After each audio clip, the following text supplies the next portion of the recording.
విజయవాడ అజిత్ సింగ్ నగర్ లో మదర్సా charitable trust లో అనేక అక్రమాలు బయటపడుతున్నాయి. ఫుడ్ పాయిజన్ కావడంతో ఒక విద్యార్థిని మృతి చెందడం, అనేక మంది ఆసుపత్రి పాలు అయ్యారు.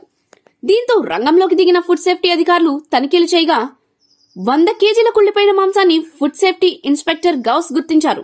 మదర్స్ చారిటబుల్ ట్రస్ట్ లో కరిష్మా కడుపు నొప్పితో మృతి చెందిన విషయం తెలిసిందే.